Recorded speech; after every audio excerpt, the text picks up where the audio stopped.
Unless you haven't left your house in the past year, you are aware of how widespread mask use currently is. Well, it is vital for disease spread reduction after all. Several masks of different qualities and designs have surfaced as factories race to provide the public the amount of supply they need. Whoops, forgot the social distancing there.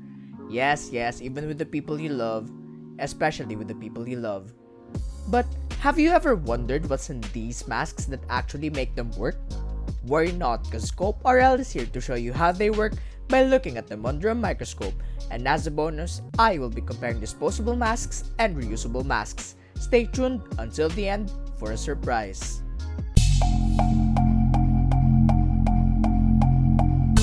Let us first take a look at disposable masks. Different disposable masks have different structures and layers. The disposable mask you will be seeing today has 3 layers that filters both liquids and solids. So without further ado, let us explore what disposable face masks look like under a microscope. Wow, isn't that a beauty? What you're looking at now is the first layer of a disposable mask, the one closest to the mouth. This layer is pretty much the same as the third layer or the one farthest from the mouth. As you can see, it has a lot of fibers. These fibers serve as a filter against solid materials that might go in or out of a person's airways. By now, you might be wondering what the damn hell those large stuff are. They are not bacteria, they are not viruses, they are not foreign objects, they are a part of the mask. What these do is they latch the fibers together to make sure that they are intact for better filtration. Moving on to the middle layer, this is where the magic happens. COVID-19 mainly spreads through respiratory droplets. This layer serves as a fluid-resistant barrier. In simpler terms, it does not allow fluids to pass through.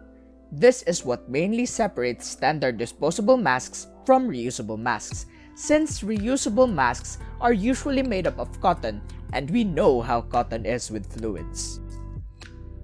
Let us now check out reusable masks. Like disposable masks, reusable masks have varied designs. For this video, I will be utilizing a 2-layer reusable cotton mask.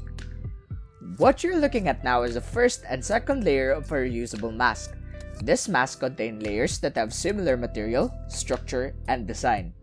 As you can see here, a reusable mask is made up of threads made up of threads. In short, they are woven. The filters are quite thick and the holes are arranged in a uniform manner. These threads prevent droplets that could carry SARS-CoV-2 from spreading. It is worth mentioning that some reusable masks have pockets in them in which you can insert a third layer for improved filtration. It is now time for the comparison! By looking at this, you may think that reusable masks can filter droplets better than disposable ones since their threads are thicker, but this is not the case.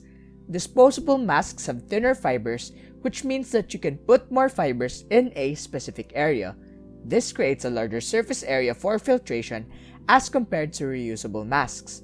Additionally, the random placement of fibers in disposable masks increases the chance of filtering smaller droplets. For a clearer visualization, I will be leaving a link in the description box below.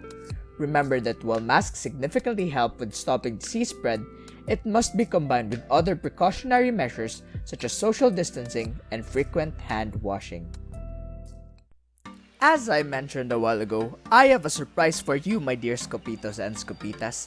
I will be hosting the Scope Olympics! The rules of this game are simple. Try to guess what is shown under the microscope and comment your answer down below with the hashtag ScopeOlympics. I will be choosing someone who gets the correct answer and feature them in my next video. Ready? Here it is.